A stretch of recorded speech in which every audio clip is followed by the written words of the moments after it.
የወላይታ የቀድሞ ተማሪዎች ማህበር በወላይታ ዞን የሚያጋጥሙ ማህበራዊ ኢኮኖሚያዊና ፖለቲካዊ ችግሮችን ለመቅረፍ አልሞ የተቋቋመ መሆኑን የማህበሩ ሰብሳቢ አምባሳደር ተሾመ ቶጋ ተናገሩ።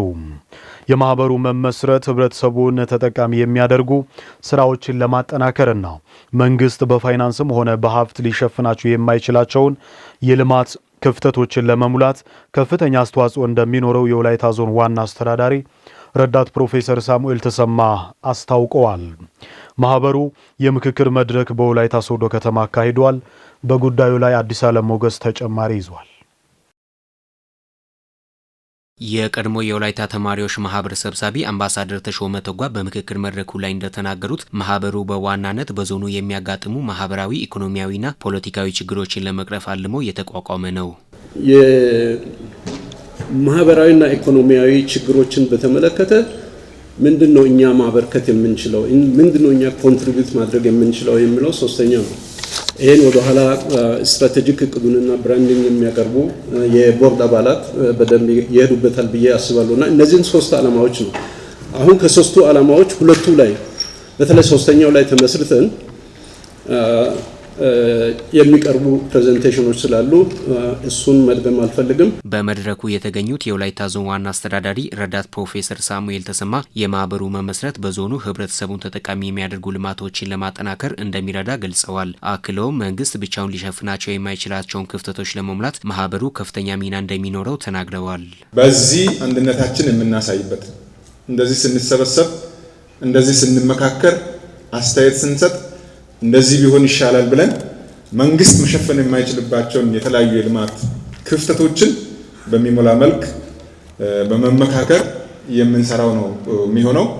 ስለዚህ ይሄ አንድነታችን፣ ይሄ ምክክራችን፣ ይሄ የህዝባችን ችግር ላይ እዚህ ላይ የቦርድ አባላት ከፊት የሚመሩ አመራሮቻችን እጅግ በጣም ረጅም ጊዜ የስራ ልምድ በተለያዩ ምርምር ዩኒቨርሲቲዎች ውስጥ በመስራት አገርን ወክሎ በተለያየ ቦታ በመገኘት ኢትዮጵያን ያኮሩ ቁርጥ ቀን ልጆች ስላሉ እኛም ከኋላ የመጣን የነሱን ፈለግ ተከትለን ለህዝባችን በሚጠቅም በፖለቲካው፣ በማህበራዊ፣ በኢኮኖሚ ዘርፍ ሁሉ ጠቃሚ ሐሳቦችን በማፍለቅ በመነጋገር በመወያየት የጋራ አንድነታችን የምናሳይበት ማህበር ነው።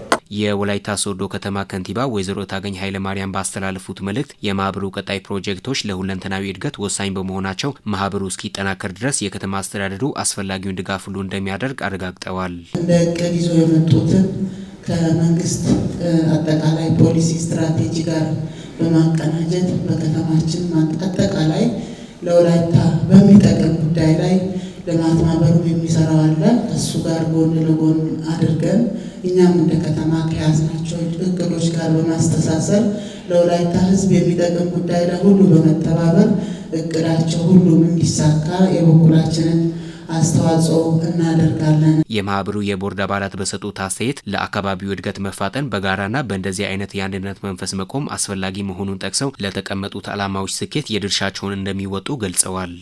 ኦፍ ኮርስ የጊዜ ጥረት አለ ምናምን ሊኖር ይችላል። ግን በጣም ጠቃሚ ስለሆነ ስላመንኩበት ጊዜን ወስኜ እየሰጠው ነው ለህዝቤ።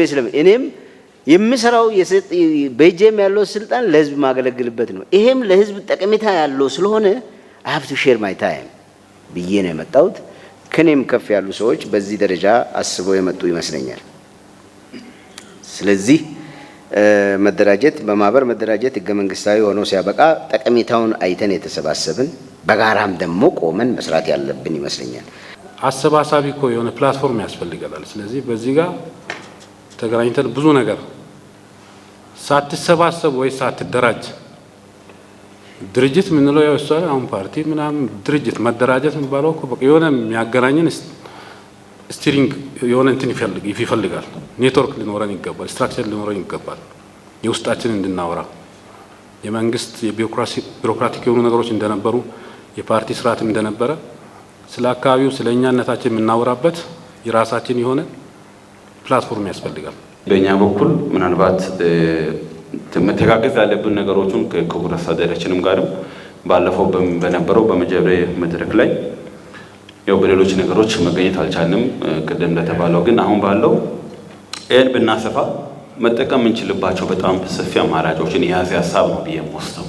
የሀገር እድገት፣ ልማት፣ ሰላም የህዝባችንን ሁለንተና የብልጽግና ብለን በምንልበት ጊዜ ይሄ ሁሉ ያለው በዚህ ኃይል ውስጥ ነው ያለው። በዚህ ኃይል ልብ ውስጥ፣ ጭንቅላት ውስጥ፣ ልምድ ውስጥ፣ ትምህርት ውስጥ፣ ምርምር ውስጥ ላይ ነው ያለው። በቀጣይም የማህበሩን የአባላት ቁጥር ማሳደግ ትኩረት የሚሰጠው ዋና ተግባር እንደሚሆን ተመላክቷል።